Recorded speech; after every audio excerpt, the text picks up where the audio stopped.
Hello, here's a tier list of all my Mario Challenge videos, S being the hardest and D the easiest. Now go ahead, take out your magnifying glass and see if you can spot any similarities. It's all Mario games? No, they're all based on one game. Today, we're tackling 2 games at once. That's right, I'm gonna attempt to beat Super Mario 64 and Super Mario 64 DS at the exact same time. In order to truly make this challenging, there's a couple of rules to lay flat. First, we need to be in the same area and always go for the same star. This means grabbing these stars within a few seconds of each other. The only exception is when we need to unlock characters in Mario 64 DS, or if we're going into sub-areas. As an example, Peach's Castle and Bobbum Battlefield at the same time are not allowed, but Cool Mountain and the slide are. Second, if either character dies, then we have to retry the level over. This will force us, for the most part, to attempt every star at the same time. Now, if you don't believe me, take a look at this. I've got the buttons mapped exactly the same on both games, so they're perfectly in sync. Immediately, I noticed a vast difference in the controls. Mario's running speed is not only faster and smoother, but he's also always running. With Yoshi, we have to hold Y or X to make him run, and even then, he doesn't turn nearly as sharp.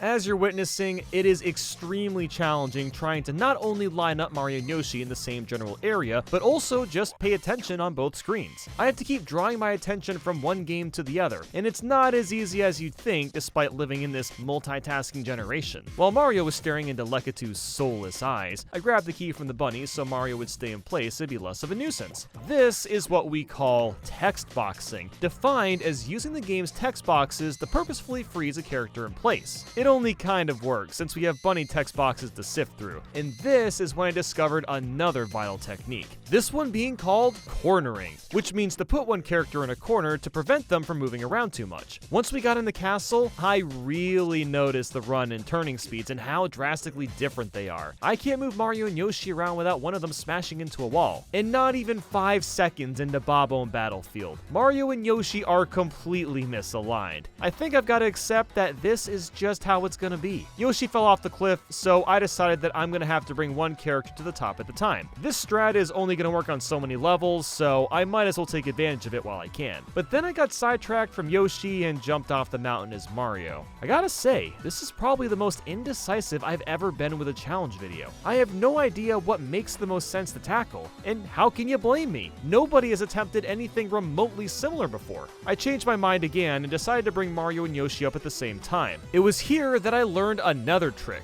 This one called camera manipulation. By moving just one camera, I can make one character move and the other one is just readjusting. I realized that by forcing Mario to hug the wall, Yoshi will continue to move forward and be aligned with Mario. Now, the thing is with this technique is that it is beyond confusing to wrap your head around, especially in the later levels. Thank God cornering works so well so I could use these warps to skip half of the climb. And that's when I remembered that the King Bobbum fights work completely differently in both games. I have to throw the king with Mario and spit Bobbums with Yoshi. Normally this fight is a breeze, but both at the same time is almost impossible to keep track of, especially when both cameras move around differently. But by some miracle, I managed to beat both bosses around the same time and on the first go. Now, like I said, I have to grab both stars simultaneously, so I use camera manipulation to realign Mario and Yoshi just right. After grabbing a Mario cap, I thought the Koopa race would be plausible since the timer is really generous.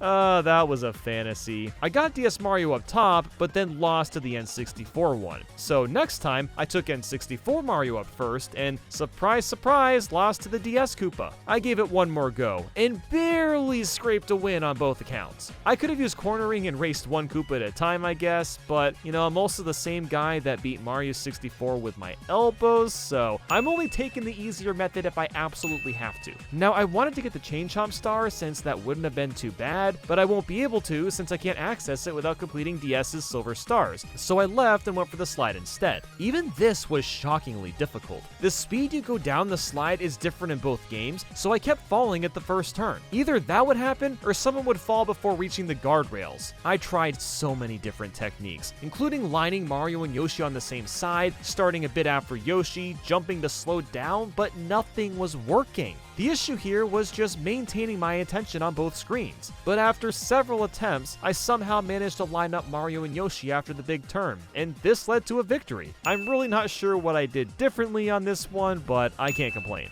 After that slide, I thought we'd try the slide in Cool Cool Mountain. That was, of course, once I actually got Mario and Yoshi lined up. Like, seriously, I've been cutting out so much footage of just getting the correct area, you don't even want to know how much I've had to play. Now, this slide is much more complex, and the camera does not work the same in both games. Slowing down seemed to help, but Mario and Yoshi always ended up on opposite sides, and one of them would fall. I'm assuming it's due to the slide layout being carved differently, which, if you look closely, they are. The N64 slide has a lot more bumps, while the DS one is smoothed out. So I tried taking shortcuts, and while that seemed plausible, I just couldn't make it happen. I learned that you could ride straight and slide into the tunnel fairly easily, but this trick wasn't viable if the alignment was thrown off. It even worked on the DS, which was even more frustrating. After another probably, I don't know, 50 or so tries, I caved in and decided to go with cornering since there were walls at the entrance. Well, kind of. I got Yoshi in the tunnel and then finished the slide with Mario afterwards. I have no idea how else you'd be able to do this otherwise. Next, I wanted to try out Baby Penguin. As much of a disaster as that sounds like, using text boxing, I got the DS Penguin finished while working on the N64 one. So it wasn't too shabby, especially since I didn't have to do much moving on the way down. But then I had the bright idea of trying wall kicks will work, and I wanted to use Yoshi as well for some extra ball busting since he can't wall jump. Getting Mario and Yoshi on the middle floor was no problem. It was all about the top floor. Camera manipulation was gonna be of little use because we're surrounded by so many platforms and walls. And Mario couldn't hug the wall at the top because, well, he just fell down. So after a stupidly precise triple jump, I got Yoshi up top since he could hug the wall, but my options were still so limited. In fact, too limited. I couldn't even get Mario and Yoshi both at the top, let alone close to the star. After dozens and dozens of tries, I restarted and decided to use Mario instead. I got DS Mario up top and just needed to keep him up there. The only method I found that worked was backflipping while facing the wall, and then a super careful wall jump which almost didn't work seeing as DS Mario grabbed that ledge, and now there was no way that I was walking across this freaking ice path, so a long jump was gonna have to suffice. 20 tries later, the long jump left both N64 and DS Mario grabbing the ledge, but it was good enough to reach the star within a few seconds of each other. As you can imagine, I was pretty much over Cool Cool Mountain at this point, so I went to Whomps next. I didn't notice this at the time, but the pole/tree controls are actually opposite of each other. Whomps was much more linear than Bobbum Battlefield and Cool Cool Mountain, so cornering was almost essential to complete half of these stars. Using some text boxing, I was able to get N64 Mario up to Whomps so I could fight both of them at once. This wasn't nearly as simple as I conceived, because again, it's really hard to focus on each screen. So what I did instead was some text boxing so I could focus on the DS fight and the N64 one afterwards. Following was shooting to the Wild Blue, and I used the pole in the N64 as a buffer jump to align DS Mario a bit easier. I was also getting a bit tired of using Yoshi, so I went ahead and unlocked Mario and forgot to switch to him, so that was worth it. And I just had to try the Fortress Star, so cornering wasn't going to be an option this time. Climbing up required a lot of planning and careful execution, and eventually I got to where I needed to go after much trial and error. After the snowy wall-kicking fiasco, I was very hesitant about climbing up this tower, and all I can say is it went as well as you would expect. Camera manipulation helped, but the pressure of the lifts moving forward and back made it hard to react in time. After about 30 or so mess-ups, I jammed Mario under this ceiling and jumped up with Yoshi, nabbing us the stars. Finally switching to Mario, we went for a nice little swim in the aquarium. We got the stars on the first try, but that doesn't mean it was easy. Mario swims much faster on N64, so to ensure that I didn't drown, I had to keep switching back and forth on getting red coins since we were so out of sync.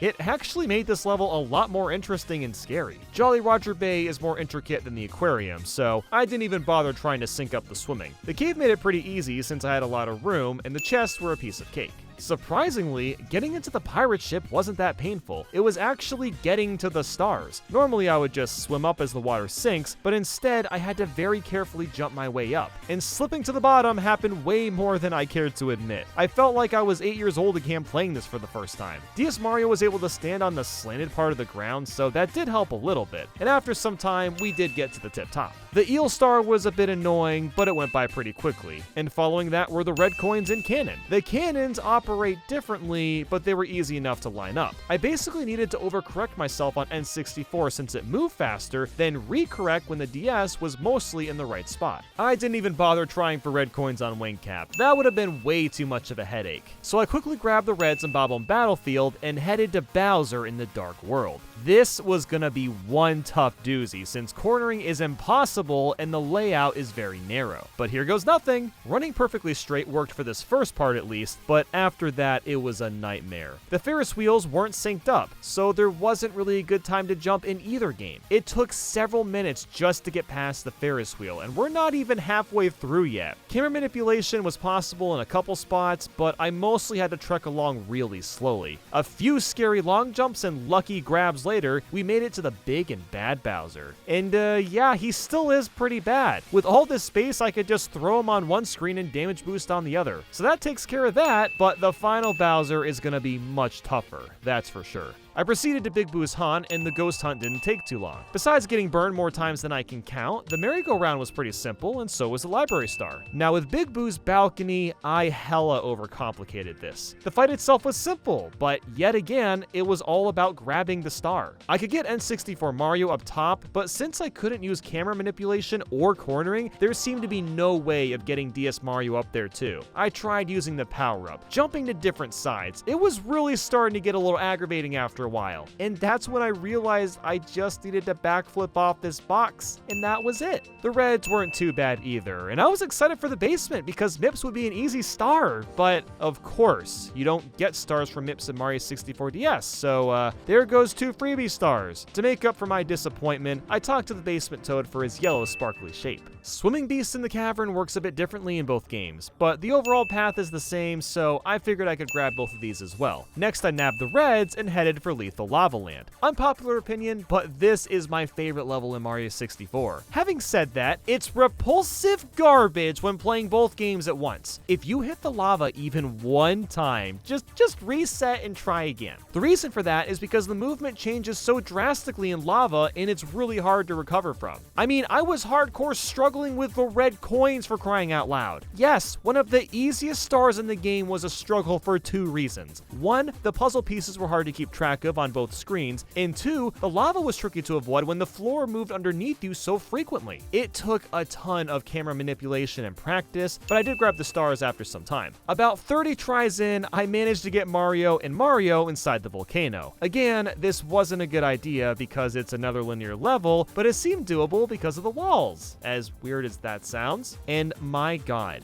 every step of the way was like an entirely different obstacle course. The massive squish block had to be done one at a time since the timing was thrown off, so I had to account for that as well as not falling. Then you've got these stupidly precise jumps made harder because the camera angles had to be slightly different. Then there's more fire to avoid while making sure the bully doesn't knock you over, a ton of camera manipulation movement, and finally there's the poles where the movement is opposite for both games. This was nothing short of a gauntlet. I'm stunned it could be completed at all. And with that said, I went back in for another star after all that. This next one wasn't so bad. I got a lucky snipe on the bully in the DS version, and I'm already really accustomed to fighting the N64 one. For a quick break, I went back to Hazy Maze Cave and went after navigating the toxic maze. Although this time, I actually had to worry about the poison in the maze. On the DS, you get stunned in place when taking damage, so that made it extremely easy to get desynced. But that's nothing cornering in Balloon Mario can't fix. Something worth mentioning is how awkward it is controlling Mario and Wario. Wario really should have laid off the garlic because his speed makes him even more of a slog to use. But we did need him so we could nab the Metalhead Mario / Wario stars. Shifting Sandland was up next, and I quickly realized that double Koopa shells was a horrible idea. But hey, Klepto wasn't too bad, and maybe even the pyramid climb would be easy. Now, once again, I'm not realizing how differently these games function, and the fact that the walls can only help so much. This simple jump took forever because the N64 camera refused to cooperate, and that's basically how the whole climb went. Even just wall clinging was horrible because the N64 and DS camera kept moving, so I had to inch my way across to avoid falling and halting all progress. It was a long journey, but we managed to make it. Next, I thought we'd tackle the hand fight. To save me some sanity, I flew into the pyramid on N64 and stood on the pillars on the DS. Next, I had to very carefully climb up on N64 without knocking knocking DS Mario out of his cage. Eons later, and I mean basically eons, I dove down to the bottom and managed to get both of us in the tiny hole. I wasn't really sure what to expect with the hands, but with text boxing, I was able to complete most of the DS fight ahead of time, so I just needed to make sure I wasn't moving around too much. Since shifting Sandlands is so open, I thought red coins would be possible, and they were, but I'll save you the details and just say it was long, tedious, and grueling, especially when I got to the DS screen. N64 Mario runs so damn fast that I had to be incredibly cautious of every little tiny, teeny, tiny movement I made. Following that was Dire Dire Docks, and to my dismay, it was straightforward. The swimming obviously wasn't synced well, but there's so many air pockets that I wasn't really concerned with drowning at all. I needed a lot of camera manipulation to get both Marios on the sub, but it worked pretty smoothly, and so did the chest stars. After unlocking Luigi, it was time to tackle Bowser in the Fire Sea. Much like Dark World, the linear design made this insanely difficult. The lava on top doesn't help much either. I literally had to use lava bouncing to my advantage. The scaling must be really different, because this one really took a while to get down. Then of course the oscillating platforms weren't matched up, and my jumps weren't anywhere close to matched up, so this was just a lot of trial and error. I had no choice but to corner here. The lava was becoming unbearable. By the time I got to Bowser, I was ready to punch his pee-pee. This was the most time I've spent on a level yet. Because of the tilting floors, I decided to use text boxing again so I could focus on one Bowser at a time and make sure I don't slip off by accident. Once both Bowsers were ultra zucked, I decided to unlock Wario so I could get a good look at his luscious butt cheeks. Oh yeah. No, but really, I needed him to punch a brick to unlock the Vanish Cap on N64. Climbing all these lifts really came down to just good timing, while also being terrifying since everything moves constantly. Once I got the Vanish Cap though, I grabbed the Collect the Cap star and headed into Snowman's Land to fight the Ice Bully and Whirl from the Freezing Pond. Now it's time for Snowman's big f***ing head. I use the outside of the igloo for cornering since I can just do 2 quick wall jumps to get N64 Mario up top. Wet Dry World was fairly easy to burn through, including the shocking air lifts and top of the town. Now this one wasn't really hard, but it took an extremely long time since I decided to use camera manipulation to walk Wario across the plank. I didn't have many other options, seeing as the camera angles once again were drastically different. Red coins were also easy, and same with the quick race through downtown, although climbing to the top did take a good amount of attempts. 100 coins and the secrets weren't too bad, but the express elevator in particular was annoying because of the camera spins. Since the elevator is timed, I had to circumvent any misplacements I had really quickly, but frankly, I just couldn't get it working, so I got N64 Mario trapped right next to the star and had to very carefully play on DS without hitting the star on N64 too early. After the second Toad star, it was time for Tall Tall Mountain, and I already knew what I needed to do. Just get one of the Marios trapped in the water at the bottom and climb up until I reach a fence. The mysterious mountainside on the DS forces you to complete the slide, while on N64, it's very easy to bypass. And since I'm mostly holding forward, I know I'm not gonna fall, giving us the staff. Scaling the mountain was a bit tricky since the fence wasn't as tall and I could easily run off on N64 if I wasn't careful, but this one could be done, and so could the red coins, the annoying monkey, and the breathtaking view from the bridge. Tiny Huge Island seemed like it'd be a cakewalk, but Pluck the Piranha Flower proved otherwise. Because the plants on both games breathe fire, I had to try to hit 2 at once, avoid the fire if I didn't, and also not fall all at the same time. This was not fun to tackle. When it came to the tip top of the huge island, it was actually pretty easy thanks to all the walls, but the narrow bridge was obnoxious because of, you guessed it, the camera yet again. And for some reason, I decided to try cornering with the Koopa race. Definitely not my brightest idea, because when I finished the DS one, I didn't have anywhere to corner. So guess what? I resorted to going somewhere else in the level, beating the N64 Koopa race, and then very, very slowly use camera manipulation to realign DS Mario with the star and be set. Whew! With the red coins, I could basically use the same method, but it was terrifying because there was so little platform to stand on and I had to avoid a star the whole time. The Wiggler fight was a piece of cake, however, and that is where the fun stopped. I've honestly really enjoyed the challenge so far, but this just pushed my limit too far. Every single jump had to be painstakingly planned and recalculated when I had the chance. I figured I'd fare some luck with red coins because of the walls, but it was really easy to grab the star by accident accident or fall. What a relief it was when the stars were nabbed. And please, just call me crazy now. I'm going for the pirate ship star. I lost the first carpet, so I had to long jump to get to the other one to finish the climb. And like, I don't know what I was thinking attempting this. Since these spinning platforms were out of sync, it was impossible to stay on the carpet and jump at the right time. So believe it or not, I went for the pole skip. For the first time probably ever, that was the easier option over waiting on the carpet. At least on N64 you can do this. You can't do the skip on DS. So I cornered on the ship while climbing up yet again on DS and actually got the stars I needed. God damn. I was pretty over the whole carpet ride spiel, so I wanted to go for tricky triangles or swinging in the breeze next. And let me tell you, this was another star that wasn't working out. There's just way too many different elements in play, so I moved to a different avenue. And that avenue is Tick-Tock Clock, as if that was a better idea. The reason that I chose this stage was because the stage layout on the DS has a pit that I could go in that could be used for cornering. The only problem with this idea is that this is still Tick-Tock Clock, so I basically had to completely redo the star and get the red coins without any cornering. After the final Toad star, I said screw Tick-Tock Clock and went back to Bobbum Battlefield. I am so close to 70 stars and really accustomed with the tricks by now, so I might as well just plow through stars that I left over. So I grabbed Mario Wings to the Sky, 100 coins. 100 coins in Womp's Fortress, as well as the Reds, Caged Island, and Blasting Away the Wall. Following that was the Penguin Race and Cool Cool Mountain, and 100 coins. Last but not least is Eye to Eye in the Secret Room, and just like that, we've got ourselves 70 stars. I was so excited to finish and see if I could actually beat the final Bowser. Oh man, that star-shaped stage is gonna be such a pain in the... Oh, I need 10 more stars still.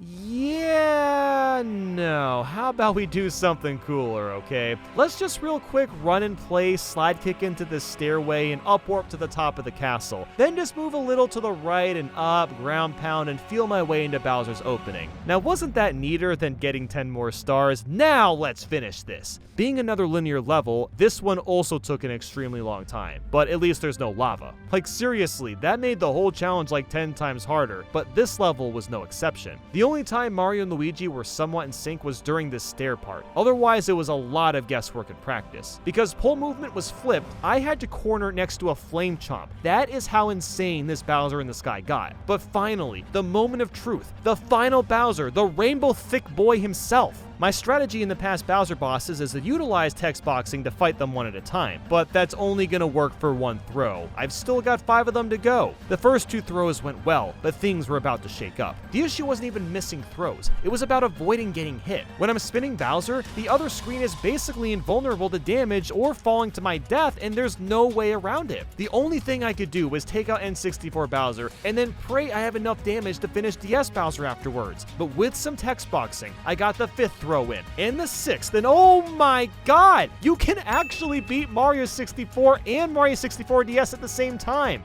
What a ride, holy crap. So back to our tier list. This challenge is going in the S tier. The amount of time and precision it required was pretty high up there for me. And I just thought of this, but one word to describe this entire challenge perfectly would be micromanagement. Or I guess that's 2 words, but still, that's what I basically had to do this whole time. Could I have gotten more stars? Probably. Would it have been worth it? Nope. But hey, it was a really fun dynamic, and I'd like to try this format out with other games in the future. With all that said, thank you so much for watching, and I'll see you in the next one. Take care.